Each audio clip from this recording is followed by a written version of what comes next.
What's up, everybody? Welcome to the Walkout Network. It's your man, Ant Walker, here with another edition of Unleash, the weekly panel discussion show. Happy to say, once again, we have a fantastic panel. So, of course, let's introduce the man you see to my right here. You know him from his work with the LFA. You know him from his work with Fury. And you probably know him very well from his work as a UFC fighter. He is a photojournalist. He is a renaissance man in combat sports. Mike, the Truth Jackson. Mike, how you doing today? I'm doing very well. Just training, man, getting ready for this next dance. Looking forward to it, man. Definitely happy that you joined us on the panel again. So looking forward to it, to a fun discussion, man. Definitely. We're going to have a good time. And, of course, we've got the jack of all trades who has mastered them all, the senior editor of Showtime.com, my man, Mr. Ben Duffy. Ben, what's going on? Hey, I'm doing real well. I'm super happy to have Truth here. I brought a little extra Houston just to represent, and always nice to hear a drop of, my favorite regional promotion, Fury Fighting Championship on this show. So, all right. And, of course, the panel every week is anchored by the man with the facts, the stats, the figures, and the numbers. He is the associate editor of Sherlock.com, my good friend Jay Petrie. Jay, what's going on? You know, I feel like I need to bring some of the Texas with me, so I'm going to enjoy a little bit of Shiner with y'all.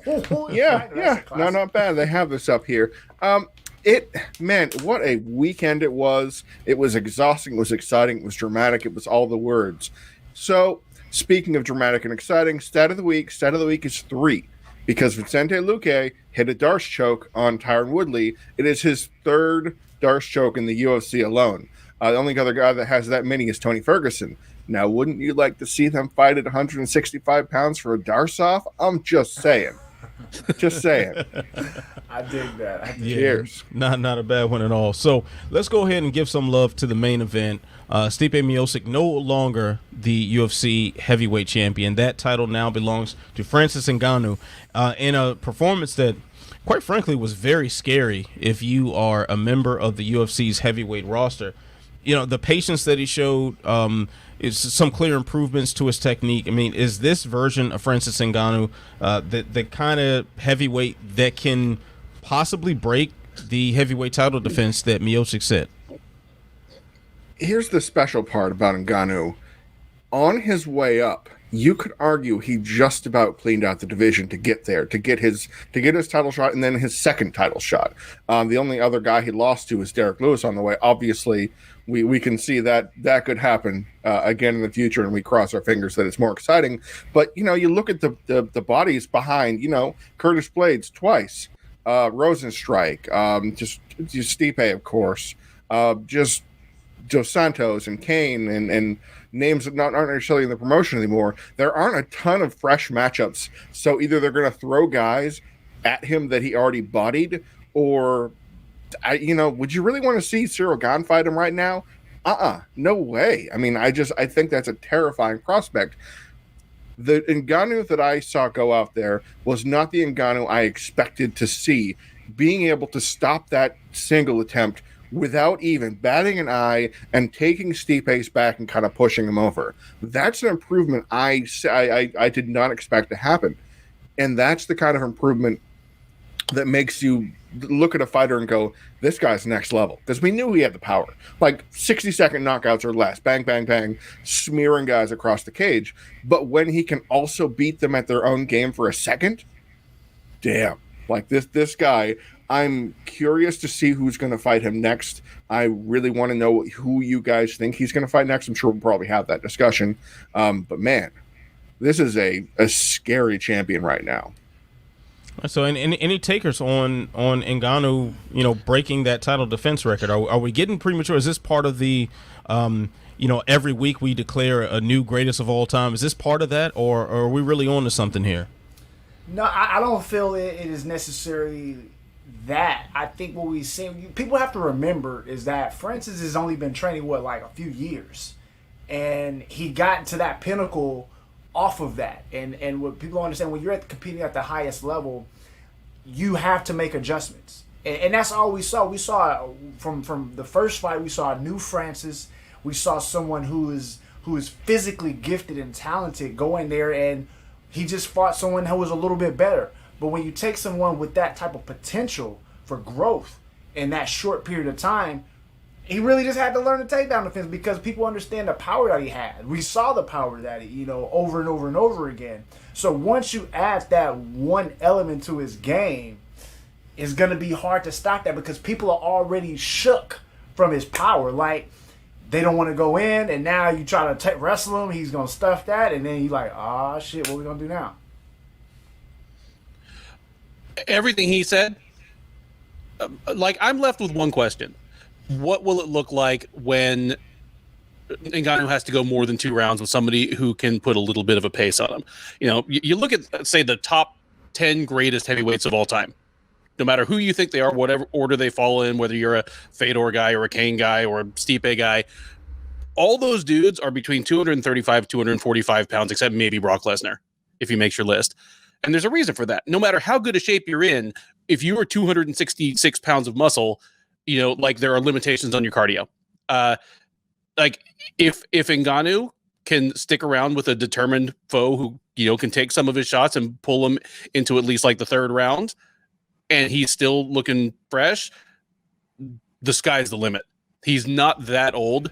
I mean, especially, he's not that old in terms of fight time. He's only been training for 8 years. He's only been fighting professional for a few years less than that. He has a lot less tread off the tires than your average, 34-year-old heavyweight. He could do this for a long time. And I wouldn't be saying that if he had just knocked the shit out of Stipe in 60 seconds like he did to, Rosenstrike or JDS. This win showed development in his game. And as Mike said, that's the scary thing. Let me add to that real quick. So you mentioned about how, what are you going to do with a fighter who, puts on a crazy pace? People aren't really, you have to factor in these variables that no one is thinking about. You're not going to have, let's take Kane, right? Let's say we had a fighter like Kane who has this crazy cardio and who can push his pace. That person is going to be scared of getting hit by Francis. So they're not just going to go, like a Kane taking on a Brock Lesnar type of heavyweight, right? That fight is going to be different than you would against Francis. So there's going to be a caution that's going to dictate the pace of the fight. And then again, you have Francis, who himself, we got this new calm Francis, as they're calling him. He's going to dictate the pace of the fight. So to find a fighter at a heavyweight who's going to go in there and even try to push that pace, I think we're just kind of speculating. I think we have someone that is just a different fighter. It's going to take someone like a Derrick Lewis, I feel, who can match the skill, the power, and the explosiveness. That's going to be the kind of fighter that can beat Francis. You're not going to have a wrestler, because if a wrestler is just going there to look for the takedown, who has no hands or no kicks or anything like that, I mean, it's a gamble. It's like, yeah, I can try to get this takedown, but we saw he stopped Stipe's takedown, and we saw what happened. So I think all of these variables come to play when we talk about Francis. See, the way Francis performed Saturday, it just kind of put what he already did to another level. He's already the type of guy where you have to be perfect when you fight him. You have to go in there and make 0 mistakes. But now it's just a new wrinkle to that. Previously, the perfection which Stipe showed at UFC 220 is like, okay, don't eat that knockout shot. Try to wear him out. Try to get him on the floor and do what I got to do there. But when he stuffed that takedown, it showed, okay, if you are a wrestler or your game plan is based on wrestling or any sort of takedowns and trying to stall him out on the grappling, you better be absolutely perfect in that department as well. Not only do you have to make sure that your head doesn't get knocked clean off your shoulders, you then have to make sure that you approach whatever type of takedown you do with the utmost perfection in technique, skill, and timing. There is no margin for error, and that is a very scary proposition. Now, when we talk about how short of a time he's been training, that's even scarier to think about, because you think about the amount of experience he has, like just cage time. He has the level of experience that like you'd find on a regional show. And on a regional promotion, a guy can like be gone for a few months and come back and look like a totally different fighter, because they are still that new. When you get up to the highest levels in the UFC, typically you are who you are, and there are certain wrinkles you can add, certain things that will change and adapt. You'll adapt to age, you'll adapt to various opponents and whatever other stimulus there is. But it's very rare someone gets to that level to where they have a belt on their waist and they still have all of this room to kind of carve themselves out into a complete mixed martial artist. So I guarantee the next person that Francis Ngannou is stepping across from is going to see an improved version of the guy that fought Saturday, and that is incredibly frightening for anyone who weighs anywhere between 206 and 265 pounds. I mean, the best hope people would have given before a couple months ago was a Curtis Blades type who is going to spam the takedown. If you can't get the first one, he's going to wear you out. But what happened is Ngannou knocked his block off and smashed his face up. So it's 0-2. So that's never going to happen. So you just go down the list and you go, Derrick Lewis may be one of the only guys that you can think of other than like a Volkov staying as far away as he possibly can to, use his really long jab and push kick. Or the elephant in the room, the guy I'm sure we want to talk about, that guy. Yeah, that guy. Fights. Damn yes, right. yes, absolutely. So let's go ahead and just address that elephant in the room. Jon Jones, who right now seems to be having some sort of little tussle with UFC management right now. Twitter, but anyway, I know, right? We'll go ahead and just keep and cue this up as our swing or miss for the show. You're swinging or missing on Jon Jones being the next person to fight Francis Ngannou. Mike, I'll begin with you. Man, to be honest with you, I feel from a business standpoint, it makes sense. I personally, and if you're looking at it from a fighter standpoint, Derrick makes the most sense here from that standpoint. But when you look at the UFC as a business, this is outside of a Jon and Derrick fight. This is arguably one of the biggest fights for the company. And you just have to look because you got Jon right now throwing a tantrum on Twitter. So are you trying to appease him or do you go the right way with Derrick? Man, I wouldn't want to be in Nebraska's position right now. Yeah. Jay, you swinging or missing?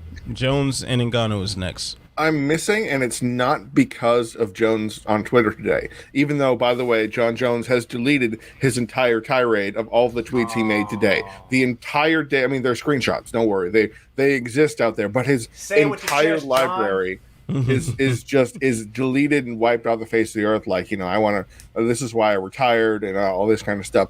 It isn't because of Jones. I feel like the UFC is going to use Derrick Lewis as the perfect chess piece because Derrick Lewis would go in there and be like, of course I'll fight Francis Ngannou. An answer, if you would ask a lot of other heavyweights, they'd be like, let me call you back in a couple days. Let me chew on this one. I'm going to work on this one. I'm going to call my parents and find out if they're okay with this. Lewis is the perfect kind of foil for the situation, and he gets paid considerably less than Jon Jones. But the money fight is so clear in the favor of Jon Jones versus Francis Ngannou. It's not even close. The problem with selling Ngannou Lewis too is that you have to address that they fought before. But if you do that, you have to show the fight. And you don't want to show that fight. You want to be like, okay, they fought and Lewis won a close decision. That's all. That's about the most you want to say about it without giving up that they had a horrible staring contest because neither was ready to commit to anything, and that could easily happen again because both know each other's power. But I feel like the UFC is going to step over Jones, even though this is a story that I wrote about for Sherdog that every possible member or person that I spoke to in the UFC and whatever confirmed, yes, Jon Jones is getting the next heavyweight title shot, period. And now we're not so sure anymore. And now there's the Twitter stuff. It's so typical UFC that we'd go, oh my God, here's the fight. Let's make one that's a lot less interesting. I love Derrick Lewis, and I want him to get that title shot. I want him to fight Ngannou again, even knowing how bad it was. But I feel like there's that prize waiting here, one of those fights that we let get away. The ones who just kind of like GSP and Silva and Khabib and Tony, all of that was a lot of broken bones and ankles and knees and stuff. Man, And pandemics. Real quick, can I add something to that? Let me add it real quick. Of course. yeah. I've never seen that fight ever. It's okay. Yeah, you're fine. just fine. Congratulations.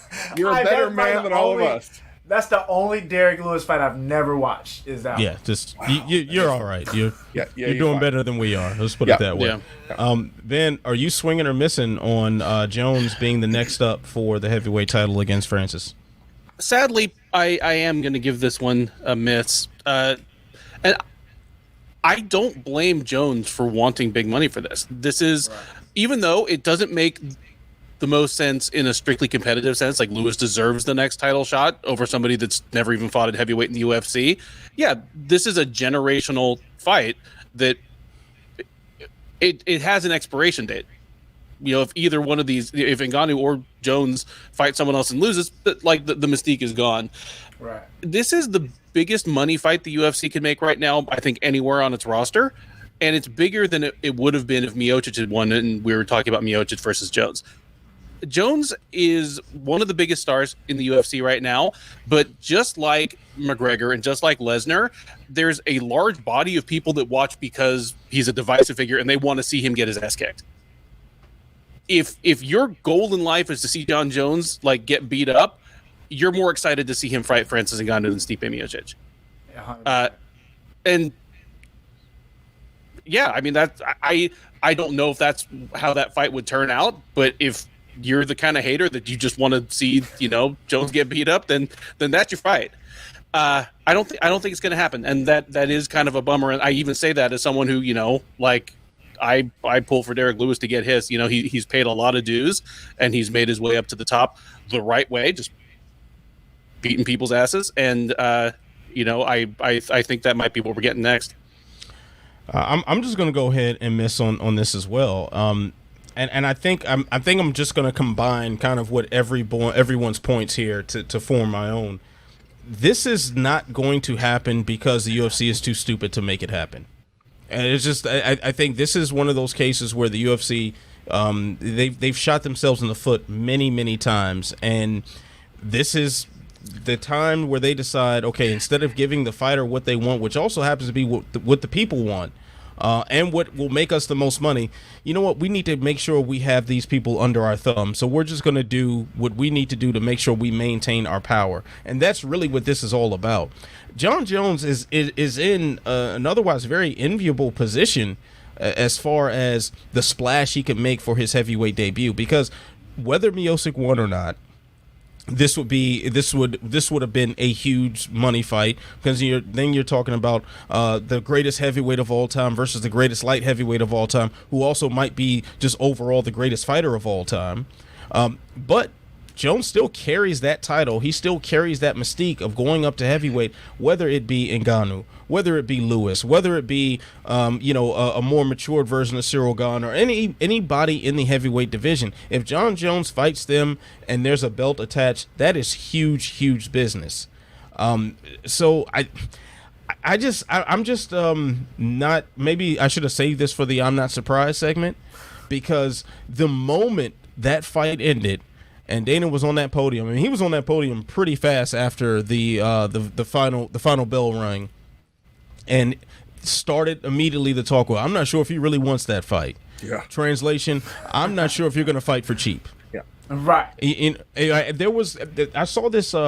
Somebody put this tweet out, and forgive me for not remembering who it was, but they had a screenshot. They just did like a Google search of Dana White saying doesn't want the fight. Yeah, I was supposed to do that. Yeah, and it was just pages of Dana says Tyron doesn't want the fight. Oh well, Wonder Boy doesn't want this fight, or Brock Lesnar doesn't want this fight. Cormier, like, just name your fighter, and at some point they don't want the fight because we don't want to fight for peanuts. Jon Jones does. People surprised at this though.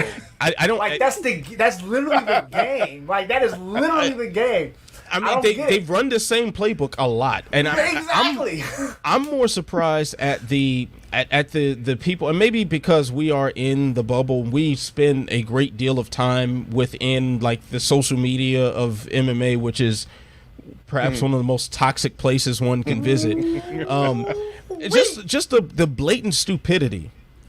like you look at the purses that say like Deontay Wilder and Tyson Fury got for their first fight, and they sold a fraction of what Jones has sold for his last several pay-per-views, and they got paid like 15 times more. It doesn't make any sense. So when you're talking about a guy deserving his fair share, I mean, are we that stupid? Are we really that stupid? It's a really odd situation because there are UFC fans, maybe they're more fan of the company itself than the actual product, I don't know, that are against Jon Jones getting paid what he should be paid. And, he's asking too much, so therefore he's trying to talk himself up and out of this fight by asking he's scared to fight. All this nonsense. I mean, skipping past the fact that obviously Jon Jones is afraid of no man, we'll push past that because that should be common sense.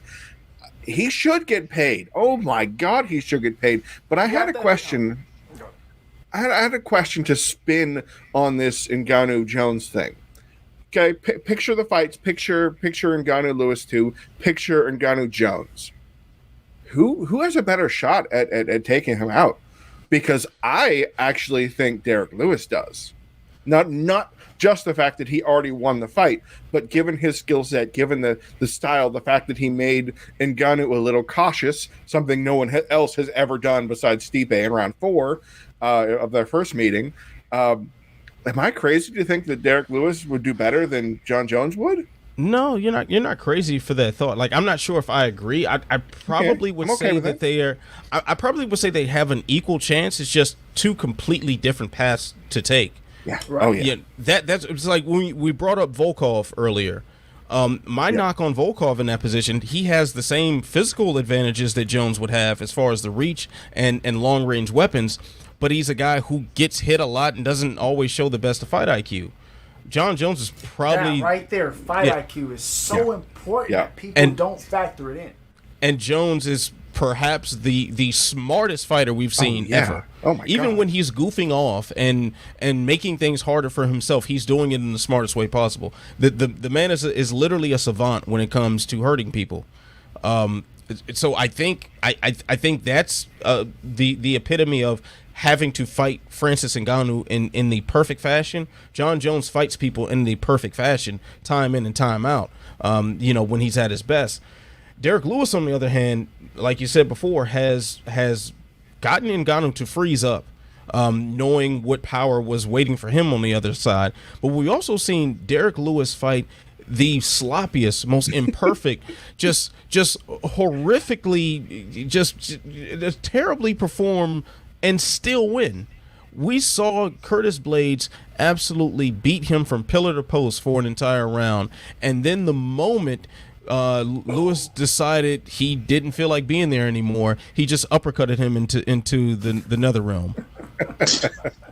My favorite look. I've been friends with Derrick for so long and been to the majority of his fights. I remember the first time. I think it was before the Ricky Shivers fight. I can't remember.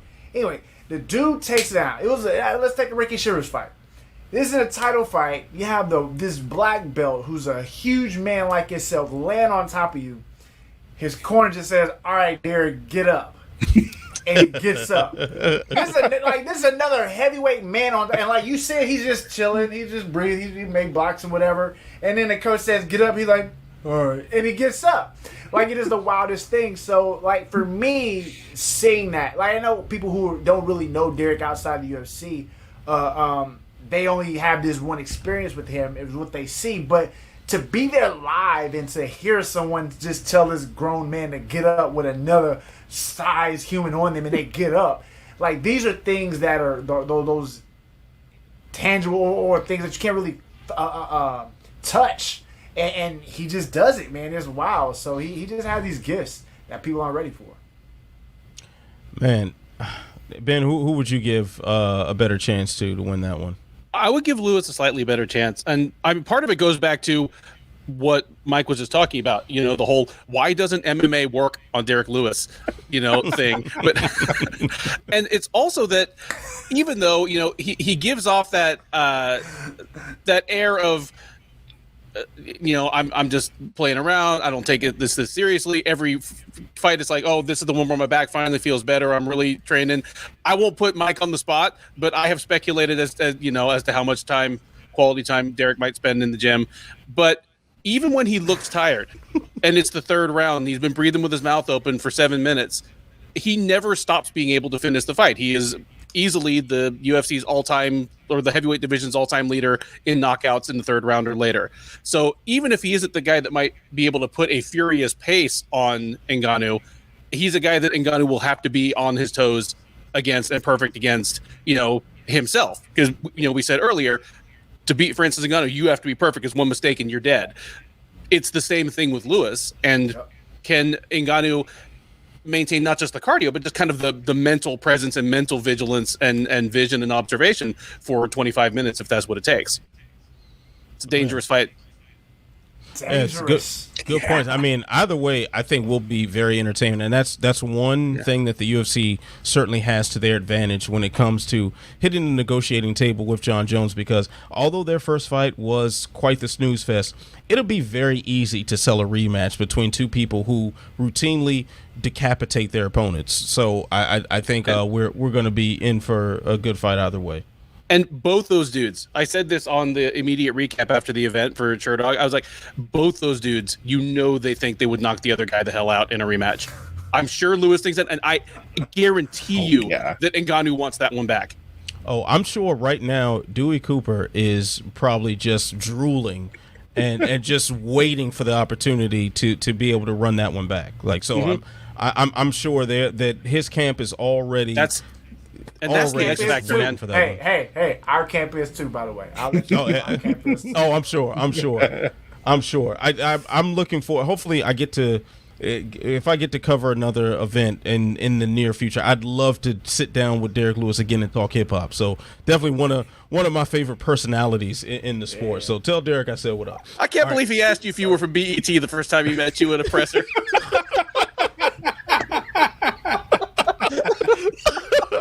I forgot he did ask me that. Yeah, he sure did ask me that. Yeah. I didn't know that. I'm glad. Oh man. So, but we can talk all day about Francis Ngannou and what's next for him. But we got to show some love to the previous champion, Stipe Miocic. Yeah. So, I mean, in my opinion, his legacy still stands. That he is the greatest heavyweight the UFC has seen, and perhaps the greatest heavyweight in MMA history. Now, he does have his loss to Ngannou, and he's got his loss to Daniel Cormier. Of course, we have the one with Stefan Struve in the rearview mirror. Now, do you think those hurt that legacy at all, or would you still hold him up on that same pedestal? You have to hold him up on the pedestal. You can't. And that's one thing about fighting that I really dislike the most is this notion of like you're only as good as your last fight. I don't know if that, at least when I was really into or getting in MMA, I heard that a lot. I don't know if that's still sort of the idea now. It is. It is. Oh, yeah. You can't take away all the things that man did until this one point. Like, we talked about him being the greatest. Before that fight started, he was the greatest heavyweight, right? And let's just say, hypothetically, Francis comes in, knocks him out. What if that's all for Francis? Like, just hypothetically, what if that's it for Francis? So you've taken this status from Stipe because he lost to one guy who doesn't defend his belt. Like, no, you have to. If this man at one point is the greatest, which I feel that he is, like, you have to own that until the next heavyweight comes through and goes on a path to erase Stipe's legacy. Good point there. Mm-hmm. I'd say I thought Stipe was the greatest heavyweight in MMA history before this fight. I still think he is. Obviously, the loss doesn't help, but all it does from my standpoint is it'll be that much easier for whoever the next guy is to catch up to him. Like, say Ngannou goes on a run and he defends his title 3 or 4 times in a row. It is easier for me to envision Ngannou passing Miocic because he beat him. Like, if Stipe had beaten Ngannou and then retired in another fight or two, and Ngannou never got a chance to get a third try, it would be really hard for Ngannou to pass him, because I'd be like, okay, he beat you twice in basically both of your primes. In fact, probably closer to your prime than his, since he's like almost 39. But now that they're 1-1, Miocic is still on top of the mountain for me. But whether that next guy coming up is Ngannou or one of these under 30 dudes who are just flooding into the heavyweight division right now, it'll be just a little easier for them to pass him. And the way Ngannou beat him, again, I can't underscore how important that is. Because Cormier caught Miocic in their first fight, caught him with one huge shot, put him away. But Miocic was able to come back and prove himself definitively the better fighter of the two in the second and third fights. There was nothing that happened on Saturday that makes me want to see Miocic fight Ngannou again anytime soon. Ngannou killed not only Miocic, but he killed the immediate rematch. Yeah, that is an excellent point there. I'm also of the mind that, I mean, I don't want to have the 1-2 argument of Stipe versus Fedor, because, you know, they're both products of their own era, and they all both have their own, you know, accolades to talk about. And you look at the champions that Stipe beat to get there, it's just most of them, basically, at this point. It's just, yeah, he did that. It's hard to detract from his legacy, like the fan base has been trying to do actively, by saying that Ngannou kind of took his clout and status as one of the all-time greats because he smeared him. I don't think that goatness transfers like that. I'm not sure of the exact properties of the goatitude. It's a messy discussion that's completely subjective, and I love it. I'm always here for it. But Duffy's point about, I don't want to see the third fight. I don't want to see it. Stipe is 38 and counting. He's a full-time firefighter. This is a guy who has never been a full-time fighter. He fights fires instead of people full-time. Yeah, I just thought of that. I'm proud of that. He looked good. He looked lean. He did all the things. You know, everything we had hoped and expected and predicted and looked into it. He came in at 234, leaner than before. Ngannou was the same weight, obviously more cut and defined and whatnot, but he did I'm going to be faster. I'm going to be able to get to him. He had the approach that he could capitalize on. He did have some effective leg kicks early. I was wondering if that was his approach. Kind of like what Izzy Adesanya did to Paulo Costa, chip at that lead leg so that Ngannou can't plant off it and throw his nuclear bombs. Well, you know, sometimes these things happen in MMA and get beamed. But above all, the one thing that this fight told me is that Stipe's chin is legendary. It took shots that would have knocked out like 6 Michael Bispings. You know, it was that level of damage and punishment that he kept absorbing. And there is a section of our viewers right now that want to see exactly that now. Just line up. Just letting out go. Full Metal Dojo, make it happen. John Nutt, come on the show. Yeah. Yeah, definitely. Let's talk about heavyweights, right? We have here's a question for you guys. Do you feel like we have these types of these guys or these fighters who are separated by sort of these are generational separations, right? When you compare like a Fedor to a Stipe, do you feel, are you looking at it like in their primes competing? Because the way I look at it is you have this evolution of fighters, and if you take Stipe in his prime versus Fedor in his prime, I can't see Fedor beating Stipe if they're both in their prime, just based off of the knowledge and growth of what MMA is. You know what I'm saying? Absolutely. Like the sport evolves so quickly. Yeah. You think of like Hoist Gracie being, you know, considered like, you know, rightfully so, like one of the all-time great pioneers, right. But you could take the average person on the regional circuit and they would dust him right now. Yeah, 100%. Because that's just what it is. Like the game has moved on. Right. But sports evolve. I mean, look at the cleats behind Mike's head. Nolan Ryan is, you know, maybe the greatest power pitcher in history, but pitchers today are striking people out with pitches that literally didn't exist when Nolan Ryan was pitching. Exactly. Like there are several there are several killer, you know, pitches, you know, in the game right now that literally had not been developed and were not being thrown yet when he was playing, and he was, you know, less than 20 years ago. I mean, if you think, using to go off more sports, if you put the 85 Bears defense against, I don't know, the Cincinnati Bengals offense right now, the Bears would get crushed just because of how the sport evolves, conditioning, training, everything like that evolves into a different kind of level. So, yeah, I feel that's why when I mentioned Fedor's legacy, it was the product of its era. I would want to compare Fedor to fighters in Pride. I wouldn't want to compare him to 2020 fighters because I wholeheartedly agree. I love Fedor. I've been a fan since I was a lot younger and had a lot more hair. And if they fought prime to prime, I think Stipe would knock his block off. I think he would stop Fedor from doing what he wanted to do. He'd do the damage, and it wouldn't be pretty. And that's just simply because of how things go. I mean, it is what it is. I mean, it's the sport we love or hate.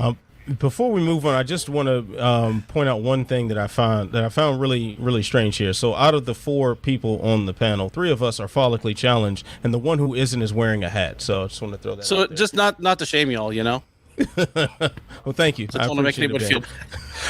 Also, I basically wish I had no hair because I got the ultra Rona struggle cut going on under here that I did myself with a 4 guard. Like I gave myself the Dagestani 4 guard all around a couple weeks ago. So I got. All right, thank you, Nurmagomedov. You Askarov Nurmagomedov Duffy. Yeah. Dermagomedov. Yeah. Benjamin Magomedov. All right. Yep. So let's move things along here to the co-main event.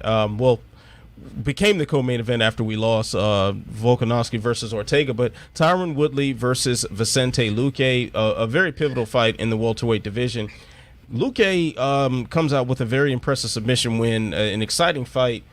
I actually won fight of the night, surprisingly, but do you think Luque has what it takes to make a run for the 170-pound strap? No. And I say that as a guy that loves Luque. He was one of the first people I interviewed when I started working in this space professionally. He is, to me, the new generation, like Shogun Rua, just the nicest, happiest dude on the planet who is a complete killer once you get him in the cage. But you look at his recent losses, and those are still routes to victory over Vicente Luque. Stephen Thompson completely outclassed him on the feet. And for a guy in Luque that he has a good ground game, but he prefers to conduct his business on the feet, that's an issue. You go all the way back to his last loss, which was to Leon Edwards. Edwards is a good striker, but Edwards out-wrestled him for 3 rounds. That's how he beat him. That is still a route to victory against Luque. I love Luque. I love that he has kind of leveled up from that crowd of action fighters. Like he's leveled up from the Randy Brown, Nico Price, Brian Barberetta pool to become an actual contender. But I look above him in the welterweight division, and there's a lot of dudes that'll give him problems stylistically. And anybody want to go out there and advocate for Vicente Luque as a title contender? If the UFC matched him right, there is a pathway there. Like if you zig and you zag, I said this I think a couple of weeks ago. Cyril Gane, who I understand he's an impressive talent who could in the future become a champion, has a route to get there by taking on opponents that he can get past to reach that level. Because otherwise he's going to run into a Curtis Blades or something, and if say Luque fights a Diaz, obviously. I would assume we'd all pick Luque to win that fight. It wouldn't make sense, and it should have no merit in the rankings, but it would because name, money, blah, blah, blah. So that could catapult him up to a top 5 type of spot. Or get an opponent, and he just beat the number 7 for what it's worth, Woodley. That could merit a top 5 matchup. And I think of the top 5 right now as it stands, he can't fight Gilbert Burns. I think they train together. Maybe like a Jorge Masvidal, that could work if he doesn't get sniped. But I just look at the murderer's row ahead of him, and it's just so gnarly. It's just Leon Edwards has a win over him that he could duplicate tomorrow. This is a guy that just has to get to that next spot at the champion level of welterweight. You got to be able to get away from any sort of takedown, keep up with a ridiculous pace, and hang in there. And I know Luque can do that to an extent, but I don't know. I really want to see him fight like a Jeff Neal next. I don't want to see him fight a Colby or something. Yeah, he would have to do the craziest Euro step. To get remotely close to that. Like you would have to, like it would have to be the craziest kind of. He needs the Infinity Stone to like shift some people over there. Hey, you get hurt over there.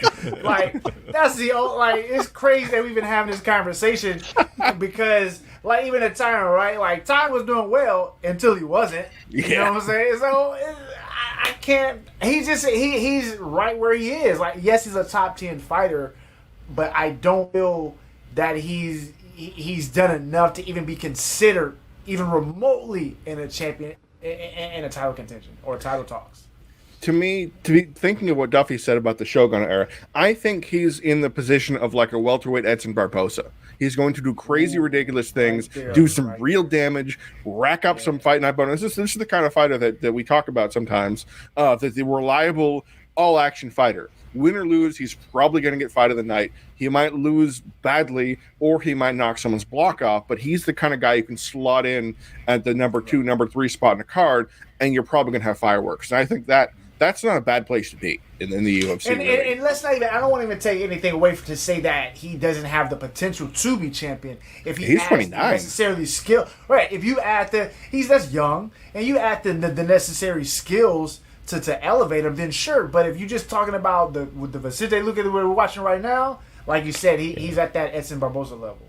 Yeah, it would take a serious amount of evolution to really consider him a serious title contender, in my opinion. But I think like he would have a chance as far as like being like a late notice replacement or something like that. Granted, I mean the UFC tends to now have a backup fighter, which I don't think he would get slotted for, with the belt on the line. But if he were fighting on the card, say Masvidal, Masvidal slipped on a banana peel, money in the bank, in the hotel. Cash in. Then it's like, all right, Luque, you get the call up. Like I can definitely see him being in that sort of position, and if he were in that sort of position, he would have just as much of an opportunity to win as he would if he rose up through the ranks. This version of Luque. So I mean, he has that sort of fight style where you don't necessarily need to game plan as much. You just go in and do exactly what you're going to do. And that would be the most ideal chance for him to make good on any sort of claim to a title shot. So there is that, fellas. Let's move things along here to talk about the man on the losing end of that fight, and that's Tyron Woodley. Now, if I'm not mistaken, I believe Ariel Helwani reported that fight was the last on his contract. No. If that's correct. Okay, good. So, now with that in mind, like, what do you think his options are going forward? Bellator. You going to throw him over there already? But I mean, the UFC's not going to re-sign him. They don't like him, so he's in a tough spot. I think they would re-sign him if he's willing to fight for cheaper, which I don't think he will. That's a good point. Take a big pay cut. Yeah. I mean, he can jump over. He can go to Bellator right now. He can probably move up to number 2 or 3 in the rankings, maybe, if he throws some shit. Oh yeah. But I mean, Bellator is, granted they got Yoel Romero and Anthony Johnson, but they've been a little more resistant to picking up UFC castoffs. I don't know what makes sense for him. He's not even the sort of guy that I would picture in, a freak show fight in Ryzen. Like, I can't picture him fighting a grandfather old pro wrestler or something on New Year's. Like, that's just doesn't seem like him. Well, maybe give him like a money opportunity. Throw him in the PFL welterweight bracket. He would beat most of the guys in that bracket right now. I mean, no disrespect to some of the guys, but David Miesha was, I think, the number 2 guy. And I mean, I could see some fun fights out of that. I think they would pull it out from like Ray Cooper in his face until he falls over. Let's see what happens. Especially because of how he fought on Saturday. Yes. I was expecting him to lay the now customary Tyron Woodley egg, where he throws, 40 strikes in 3 rounds, lands 8 of them, doesn't try for a single takedown, and just gets sniped at Reigns. Like, that's what I expected. So for him even to go out on his shield, he tried to take down almost immediately. Yeah. He was willing to throw that right hand first instead of waiting. Like, he threw a hard overhand right within the first 60 seconds. Even though it led to him going out on his shield, it made me more excited for his next fight, whether that's in the UFC or not. Like, if he had just dropped another dreadful decision, like, of course, like, why would Bellator want him? Right. Well, why would Bare Knuckle Fighting Championship want him at that point? Like, you got to do something with the knuckles for them to want you. So, hey, I mean, we make fun of where he might be ranked if Bellator picked him up, but he could legit beat some of those dudes. Yeah. There's no guarantee to me that but that's the thing is like, yeah, he will be. Like, I wasn't saying it as a joke. I was saying that is like they would throw him in like number 3 or 4, wherever in the rankings, and he'll go over there and starch cats. Like, that's actually, give him like Michael Venom Page. They throw him to the wolves and see how he holds up. I would love to see because there you either get Michael Venom Page like with his little Naruto dagger in his mouth, like doing a dance, or you get Michael Venom Page, a face down, ass up, which he's another one of those guys that he has his fans and his detractors. Yeah. I Like, mean, who's to I say that he wouldn't shuck off Ed Root's first takedown attempt and then put his head on a swivel? I wouldn't mind seeing him against Lorenz Larkin. Like Bellator certainly has some names that make a lot of sense. See, look, we doing a matchmaking for him. Yeah. Well, I'm gonna throw something out there. Rich Chow, we're coming for you. I'm gonna throw something out there that I saw online that I kind of wish I didn't see, but I wanna play you guys with this now. I'm gonna share my agony.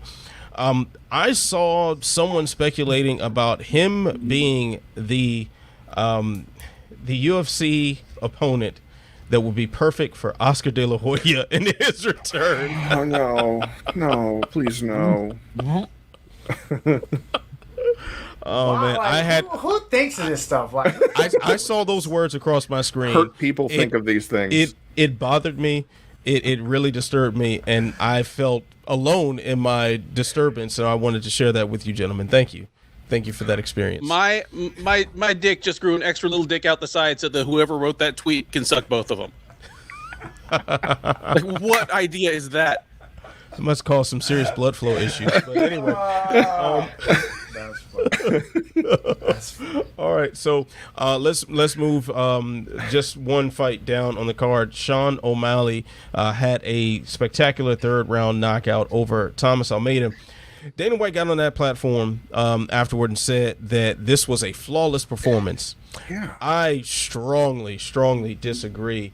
But as far as O'Malley's performance is concerned, was he that good, or was Almeida riding a 3-fight losing streak?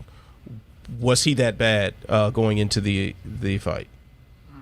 Some guys just never come back from that first loss, and some guys really do. This is kind of a storyline that I saw going into this fight, because Thomas Almeida is the guy who came into the UFC, won a couple fights, was 21-0, fought Cody Garbrandt, got starched, and has lost 4 or 5 or 3 or 4 or whatever the number is since. I want you to disagree with me, so I'm okay with saying it like this. I'm not on the Sugar train. I'm not on part of the Sugar show. He's an excellent talent. He's an accurate striker. He's got shocking power for bantamweight. But I saw the performance almost like Husamar Paul-Harris fighting Dan Miller. Yeah, I win. Or if you want to reference who actually know, when Tiny fought Chung Lee in Bloodsport, thought he took him out with this big double fist thing, ran away, I did it, and then Chung Lee knocked the crap out of him. Okay, there you go. You got that one. Thank you. To me, the mental is going to be more dangerous to him than the physical. He's got the physical tools, but I'm genuinely curious how he holds up. I expected a little more maturity and poise out of him, being a new dad, being a guy who actually has to kind of manage his finances, being any of those things. I don't know. Maybe my expectations were wrong, but I thought there would be something more.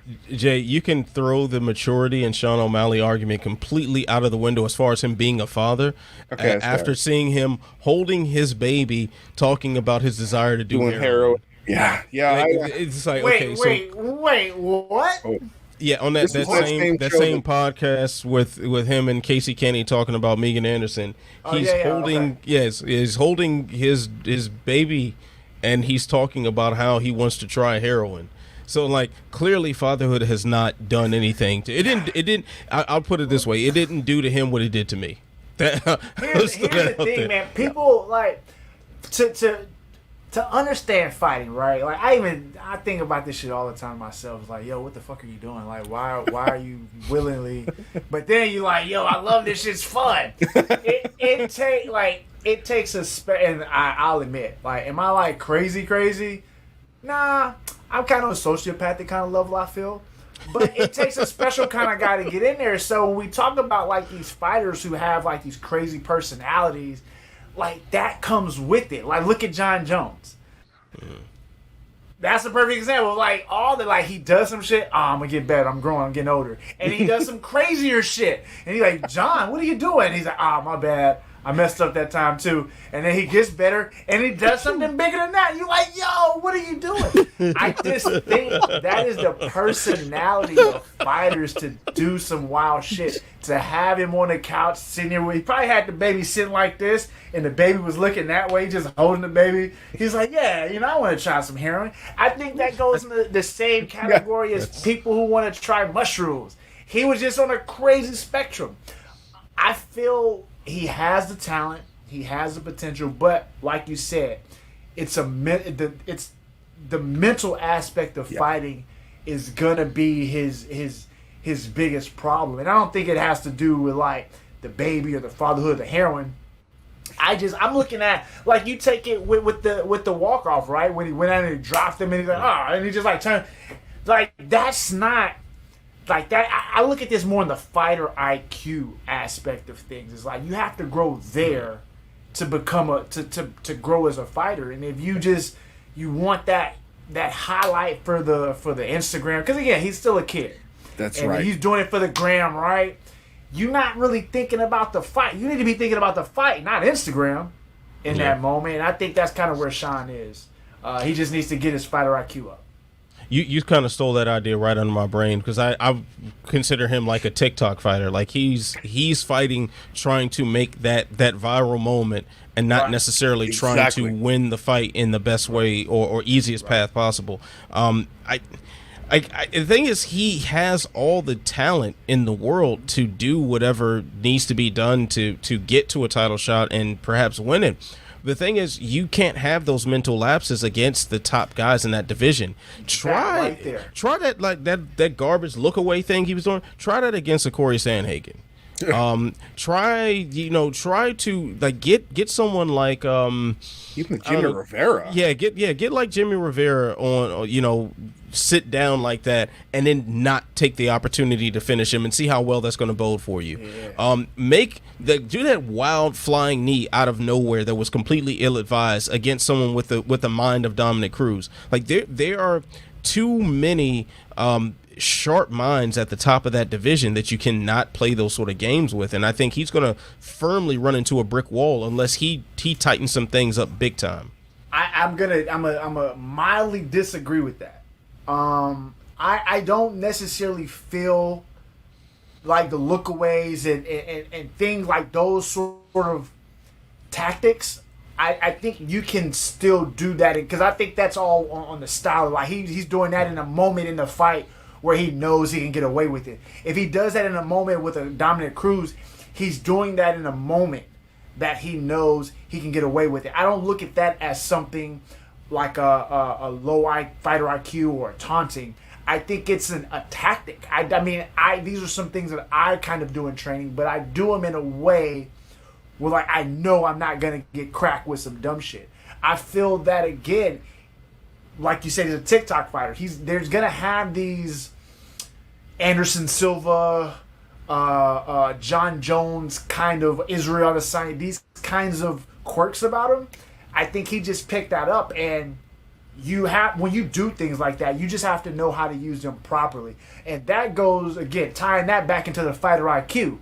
You can do that in a moment where I get away with it, or you do it in a moment, like you said, against a Dominic Cruz or a Cheeto, where you get caught with some dumb shit. And I'm going to say he is smart enough to know when to do that. That's just my opinion, but what do I know? Spoken from a man who bolo punches to the body. Yes. True. Bam, What was, right what was that? Well, what was that look away thing he kept doing? He kept doing that. That was like very poorly executed look away. That didn't look like a real look away. It just I never caught the look away. I think I was tweeting when he did the look away. There were little. Yeah, it's like this. He just did like that a couple times. It's like that's okay. Like, I don't know, real look away. Part of to have him bite on the feint or something, but it looked like he was looking to his corner for a second. I don't know. Just the way he looked at an angle, it almost seemed like. To me, it looked like he was trying to force a taunt when he really didn't have the room to do it. Like, it wasn't like, think like the way Roy Jones used to look away and people like he would do that but there would be a tremendous amount of space you'd have to cover, or he'd be so sharp on his reply. They think about how he dismantled James Toney doing that sort of thing.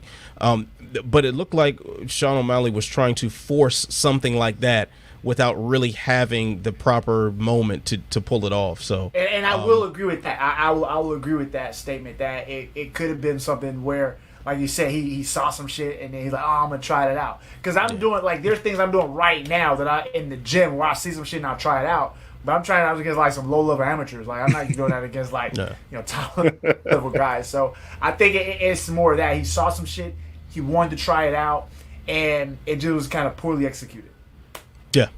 Yeah, this is a fair way to state it.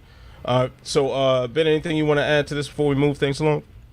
No, just other than I am still cautiously on the train. I'm interested to see what will happen to him just kind of psychologically the first time he comes up against a no excuse loss. Cool. Yeah. All right. So let's move things along here. So we're running a little short on time. I know we've crammed a lot of good discussion in a very short period of time. So quickly we'll drop our eating crow. Break out your seasoning salt. Break out your black pepper. Break out your cayenne, whatever you like to season up your food with, and get this crow. I'll go first on my eating crow. My eating crow comes courtesy of the main event. Like, I really thought that Stipe Miocic was going to repeat what he did at UFC 220. I typically do not believe whenever fighters camp and saying, oh, our guy's improved this much and now he can, and if I haven't seen it, it doesn't exist to me. So I was proven wrong. I will happily eat that crow. Very happy to see someone with the backstory of Francis Ngannou succeed in this way. Feels great, and to see that reaction video of his hometown watching the fight was that was it. That was pure joy. I love it. So I will eat this crow with a smile. Mike, what had you eating crow this week? I'm looking at the card right now, and I'm probably just gonna go with the Tyron Willie getting darsed. I was like, dude, you got darsed, like, ugh. That was probably the one for me. Or hold on, wait. Did someone get caught with a Von Flu this weekend? Yeah, that Menifield. You know what? Nah, I'm going with that. Well, only because and I'm not that I picked against Alonzo. That's my guy. Love him. But Alonzo via fucking a Von Flu? Come on. I was expecting a big knockout from my guy. He goes out there and chokes him out with a Von Flu choke. Hey, you can't go for those ill-advised guillotines. I've been caught with that many a times in training. What? You just gotta let you literally just gotta let the head go. Let it go. I just suck on the ground. Just let it go. Yeah, that's all, yeah. I learned that. Yeah, just let go. Because that or the arm triangle, and I was like, just let go, and then they can't do that. So. Yeah. I'm like, who would have thunk it? Jay, what's got you eating crow right now? I'm going with the card opener. I had Abu Azaitar. I don't know if it was because of his potato power in that little magical brown sack. I just thought that he had the chops all around to beat Andre Barriault. I was mildly impressed by how Marc-Andre Barriault could put it on in the third round. He has better cardio, but it was a case of an adrenaline dump straight up to me that Azaitar went crazy in the first round, won the first round hands down, did everything he wanted to do, and then the gas tank was on E. And that third round, if it had lasted another 4 seconds, it would have been one of the first 10-7 rounds I would have scored in like a year or two. It was that level. So I'm eating the crow because not only did I expect Azaitar to win, I never would have thought that would have happened. And that exactly happened. Ben, why are you eating crow? Hey, thank you guys a lot for helping Mike to steal mine, but I am just going to speak for a moment about Menifield versus Cherant. I picked against Menifield going into this. Y'all know that I've got love for Texas, but it doesn't extend too far past Houston. I am willing to, pick against guys that train in Dallas. And even though Menifield was, he was like a 2.5 to 1 favorite for good reason. Cherant was, short notice step up who had already lost on Contender Series a year or two ago. I still have questions about Menifield in any fight that goes past the first round. Just with the dude that's got muscles on his muscles, fights at a furious pace. I figured if he does win, he's going to do something like crazy and devastating to Cherant in the first round. I was right about that. I was wrong about the actual optics of how he did it. But I will say this. Most of the time, a Von Flue choke involves a losing fighter doing something stupid. Open St. Preux was the first guy. Yeah, Open St. Preux was the first guy to develop actual setups for this thing so that he could force you into the situation where he could put this on you. Menifield did a bit of that because he scooped up Cherant, dumped him on the ground, dumped him hard, so you're a little out of sorts, and then mashed him into the cage so his arm was stuck. It was brilliant. And Cherant tried to be calm, cool. I mean, he's a good grappler, but he was stuck. He was trapped. He was going to go out, and he had the sense to to tap. But really impressive stuff from Alonzo Menifield. Getting back to where he should be in terms of his skill set and physical talent starts with taking what his opponent gives him and not just trying to force a crazy knockout in the first round of every fight. So in that regard, at least this answered some questions for me, and I'm excited that Menifield is back on the right track and excited to see his next fight.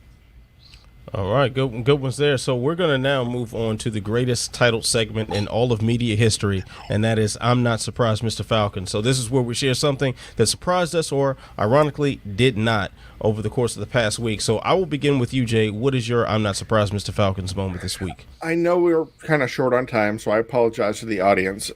This Monday, Bellator, which is something that's been in the works for a while, released its first slate for its rankings panel, made up of 15 or 20 media members, some of which we're friends with, some of which we've had on this show, for ranking the top 10 of every division, and I believe both men and women's pound for pound as well.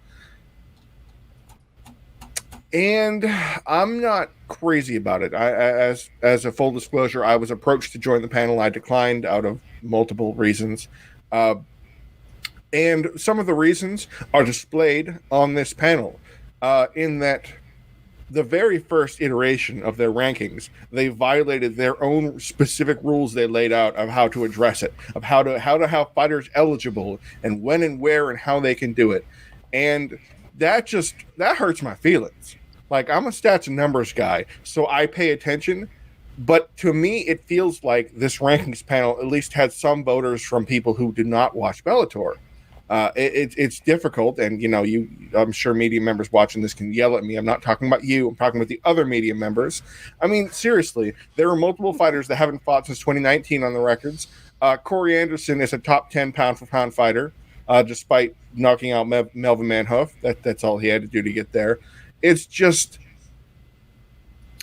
you look at the divisions, this was a bad idea because this shows the true weakness of Bellator's divisions compared to how they are stacked up in other organizations, like, say, the UFC. When your men's light heavyweight number 9 is Manhoef, you compare that to, let's see, who is it right now in the UFC? It is Nikita Krylov. I think we know how that fight would go. The rankings gives you that kind of ability to look over and cross over and say, gee, who would win this fight at men's bantamweight between 5-1 Cass Bell and who is it? Pedro Munoz. So this doesn't stack up.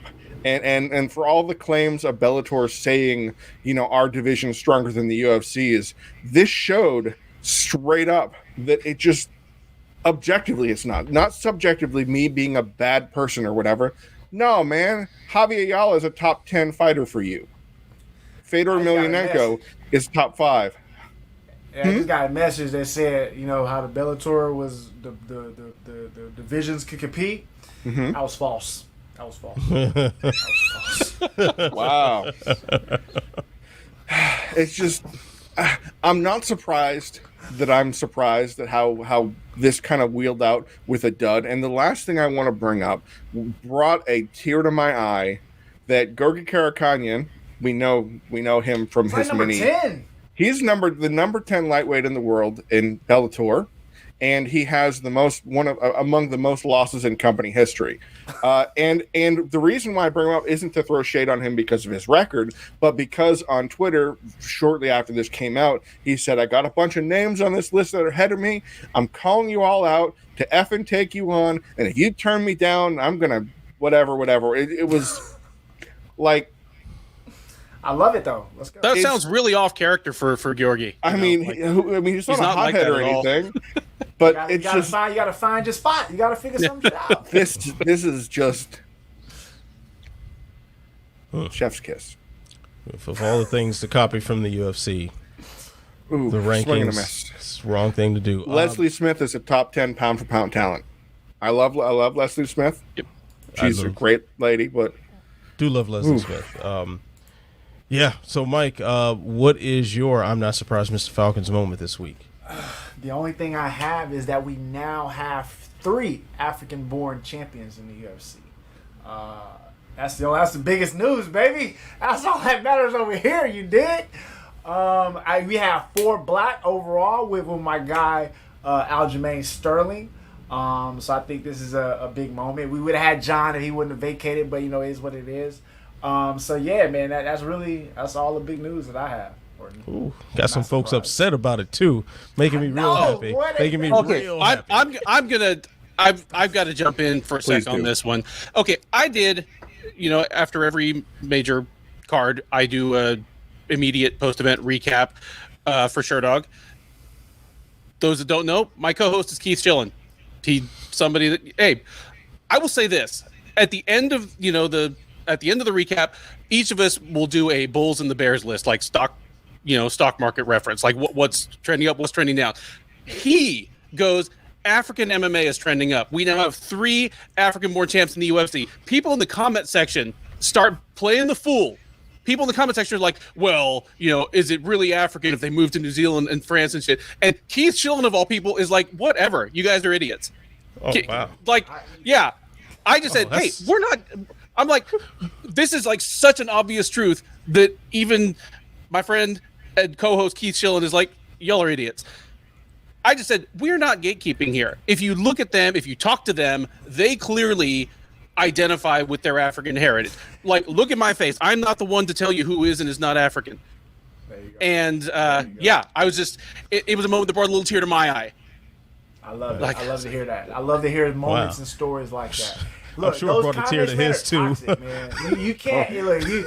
Not everybody has the wherewithal to compete and engage with this toxicity like your boy does. So Ben, stay away from the comments.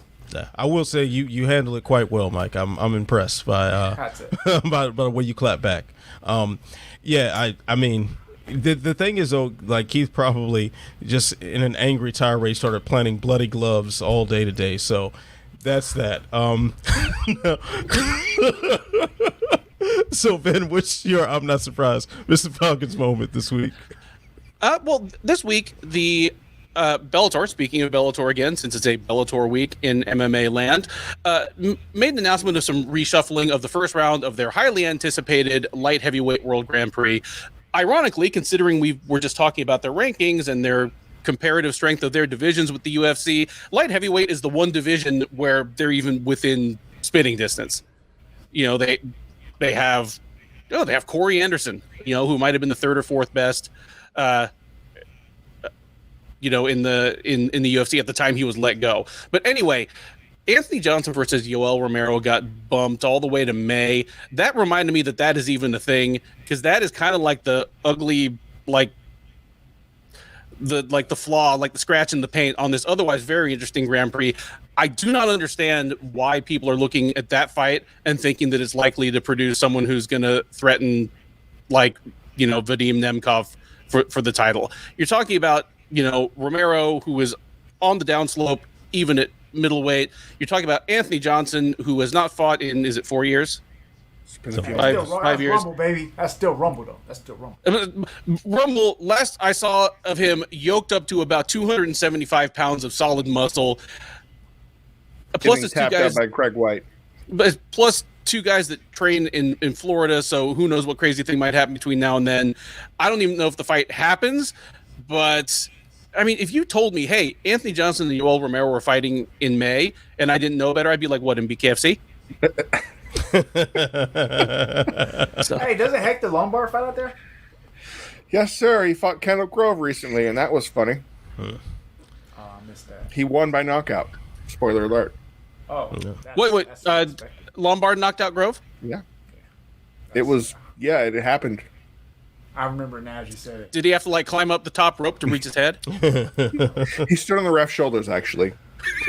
Also, Master Blaster Fighting Championship. You got Alex Corner gave him a who boost. runs Bartertown? Boom. Anyway, that's mine. All right, well, I'm not surprised Mr. Falcon's moment comes courtesy of the UFC and the city of Jacksonville. Man, they sold out UFC 261 apparently in record time with a record gate for the arena. So I'm not surprised really at all, because this is Florida. Florida does a lot of Florida type things, and an arena of Florida, man, is one of the scariest things to imagine in a pandemic. On top of that too, I don't know if you guys saw the fine print on the tickets, essentially saying if you catch COVID and you or your loved ones die, tough shit. So Gotta cover your tracks, enjoy baby. UFC 261. Enjoy. Jay's an attorney. I assume Jay's like internal Google Translate just it said "fuck you" on the page. Oh, man. It was, yeah, I mean, seriously, UFC 261 should be called assumption of risk. Like, straight up. Oh, my God. Can you imagine? Can you imagine We running with that. all the crazy Florida fans that are going to be unmasked wooing because they're horrible people? The All the ultimate germs Florida coming COVID. out of their woos from all that. Holy smokes. I mean, it's just going to be a cloud in the arena of COVID. It's gonna be the Rona gonna be floating around that thing. Yeah, it'd be one thing if you had this in Japan. You've had this at like you could fill up Saitama Super Arena, and the Japanese fans are like so like calm and They gonna sit just here like clap. this and watch fights. Yeah, just clap. They'd have their mask on and they'd just clap, and even with their mask off, they just clap. But man, like just Jacksonville? you could put this in a high school gymnasium, and there would be more COVID flying around than it would be in Saitama. So that's just that. All right, so let's move things along here to the speed bag, and this is where I get to flex my authority on you mofos. So you're gonna have 10 seconds to answer these questions. Let me go ahead and there's my round timer app. It was previously set to me working out yesterday, so let me go ahead and change that up to where you guys have 10 seconds on this clock. Now, Ben, I will begin with you to answer the first question. Is Miesha Tate making a mistake coming out of retirement after nearly 5 years away?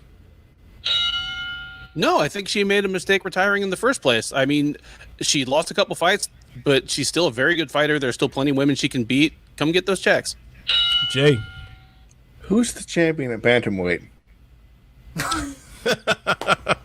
I mean, the goal is to be the champion, and I'm just saying. So random. Mike. Yeah, I'm excited about it. This takes me back to hanging out at the club with Miesha back at UFC 136. I'm excited. Let's get it. All right. So, next question. PFL has created an athlete advisory board with Ray Lewis and Randy Couture. What do you think is the purpose for this group? Jay, I will begin with you. Absolutely nothing. Nothing is going to happen. This is like Instagram or Twitter posts. That's all this is. And, I'm here for it. Mike. Where's the white suit, Ray? That is all that matters. If y'all not looking for the suit, I don't want to hear it. Ben.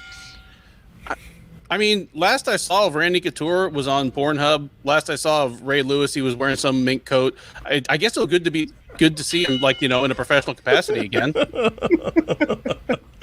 All right, and Mike, I'll start with you on the third and last question. Machine Gun Kelly was in the audience for UFC 260. Why did Stipe not receive a live walkout? You just said it, because Machine Gun Kelly was in the audience. That's all that mattered to him. All right, Ben. It's because Machine Gun Kelly doesn't know the song anymore. Eminem done knocked all the hip hop out of him. He's doing like pop punk now. Got him. All right, and Jay. See, I want to take a straightforward answer to this. I think it's a missed opportunity. The live walkout was actually interesting for a while, so why not give it up and do it? All right.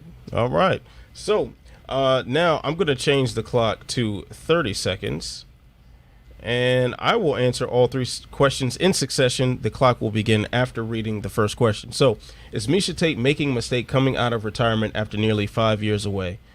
No, she's not making a mistake. I mean, one is probably falling apart financially, and you need a job. So, yeah, sounds like a good place for Miesha to end up. The PFL's Athlete Advisory Board, the only thing I'll say with Ray Lewis on that board is, watch out for those murders.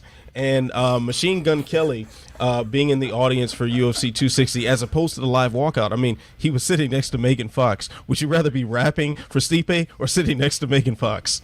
I rest my case. And I don't even like white girls. So. White girl.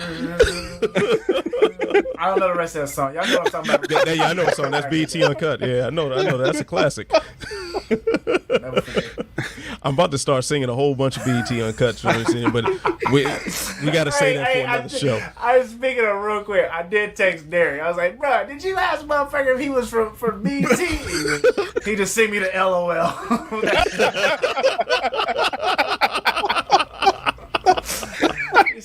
He said you was all right, so it's cool. Yeah, we're both Devin the Dude fans, so we had a lot to talk about on that end. All right, so this weekend the UFC is taking some time off. In its place, Bellator will go on Friday night. I believe this is the first show for Showtime. Yeah, it's their first Showtime show. Yep. So we've got the main event. We have Patricio Pitbull against Emmanuel Sanchez in the featherweight Grand Prix. Fellas, let's give that just a little bit of love here. Do you think we're headed toward Pitbull versus AJ McKee as our final, or do you think Sanchez has enough for the upset? I don't know. I think we're headed to Pitbull versus McKee. Sanchez is a good fighter, but he has fought nobody leading up to this that has prepared him for Pitbull. Pitbull is at this point easily the best fighter Bellator has on roster. You can make an argument that he's their greatest homegrown fighter, even perhaps above like Michael Chandler. And most importantly, he doesn't lose bad fights. Like, he's not going to make a mistake to let Sanchez into this. On the other side, McKee, he's not a prospect anymore. He's a contender. Every new test that they've put in front of him, we were just talking about Sean O'Malley. He's had no Sean O'Malley moments. Every test they put in front of him, he's like blown through it in a way that makes you feel dumb for even thinking he was going to be a test. I seriously, I just need to see AJ McKee against one of the best featherweights in the world right now. Only way that happens is if he and Pitbull both win their semifinals. All right, so fellas, how about this? How about we wrap things up with just one fight on the card that we're looking forward to, aside from the main event, of course. I'll jump in there first just because Mando Nalo is on the prelims, and that guy, every time he fights, something weird happens. Last time we saw him, it was a groin kick that ended the fight with Saad Awad, I believe it was. And I was really looking forward to that one. Unfortunately, the foul ruined it. But Mandel Nalo always has something interesting happening around him. He's a strange character that thoroughly entertains me. Jay, what's one fight on this card that you're looking forward to? Aside from the headliner, which actually, if I remember correctly, it was one of the closest fights Pitbull's had in a while. It was, I believe, that Sanchez won a few rounds, so I would not be surprised if something weird happens just to completely spoil Bellator's fun, because you know how these MMA things happen. Everything lines up for something perfectly, and then everything explodes. Fedor gets tapped out by a triangle or gets his eyes smashed up. It's that kind of thing that you look forward to in a tournament. So I'm watching out for that. But in terms of a fight that I'm looking out for, I shouldn't be looking out for this one because I don't like it, but I love it. Tyrell Fortune has a new opponent. I forget who he was supposed to face before already. It's already gone from my mind. And in his place... Yeah. Oh. Who? Yeah, Mitrione. Oh, that's right. He was fighting Meathead. Oh, that's too bad. In his place is the 6'8", 6'9". I can't stop a takedown to save my life. Tachi Palace guy, Jack Outlaw May. And the first fight ended by also a groin shot, and it was a bad one. And it was a really, really bad one that had May dry heaving on the ground. It was in a bad. I think that was the card that had the double whammy, because it also had Raymond Daniels, the spinning kick to the so I'm looking forward to redemption for Jack May to get one back. I want to see Tyrell Fortune. Yeah, to get both back. I want to see Tyrell Fortune, if he can hack it and work back up the ranks after his first unspiriting loss when Tim Johnson just knocked his face off. So this is a good test this is a clear statement performance. They want Tyrell Fortune to crush Jack May and move up the rankings and become the number 3 heavyweight in the world, because that doesn't take much to get there. It's going to be funny whatever happens. All right, Mike. Any particular fight you want to highlight, or just any thoughts on the main event? I'm gonna be honest with y'all. I don't really watch Bellator like that. I just watch when I got friends fighting or like I know somebody. So with that being said, I'm looking forward to seeing the ass kicking machine Jason Jackson, because he looks like a Jackson. He's taking on Neiman Gracie, I believe. I guess the guy is gonna try to sub him. I don't know, but we got the ass kicking machine. So. Yep. Jason Jackson, let's go, baby. Yeah. Jason Jackson, the most important Jackson this side of Derrick. So we'll just I don't know if y'all I know you understand that one, Mike. I get it. I'll explain it to you guys off air. All right, so that's going to do it for this edition of Unleash. Big thank you to Mike the Troop Jackson for joining the show again. So we definitely can't wait to have you back on. Doors open anytime you want, my man. And, of course, Ben Duffy and Jay Petrie, always holding it down, keeping things nice and smooth here on the Walkout Network. So you can check out Ben and Jay on Sherlock.com. You can check out Mike on the UFC. He's got a fight scheduled. What's your opponent's name again? May 1st, Dean Berry. But, man, I'm breaking a little news, y'all. Dean told me he wasn't getting his visa, so I don't know who I'm fighting on May 1st. Oh, wow. I don't know. Y'all heard it here first. Walkout Network exclusive right there. So May 1st is the date, and I'm waiting on Cousin Shine to hit me up. But if not, they gonna come out here on May 15th. We're gonna get some crawfish. We're gonna talk some business, and then hopefully I go out here and smack the shit out of Pat Miletich ass. Oh, sign me up for that. Oh, catch some QAnon hands. All right. Call some Q and a non. Yeah. All right, so you see the Twitter handles. You know what to do. Go ahead and give us a follow. Tweet us, whatever, comments, suggestions, questions, concerns. And you can find my work on MMA On Point and The Body Lock. So, you know, you got to subscribe, share, tell a friend to tell a friend, tell that friend to tell 10 more friends. And until then, stay beautiful, stay positive, and most of all, stay sexy. I'll see you when I see you. Peace.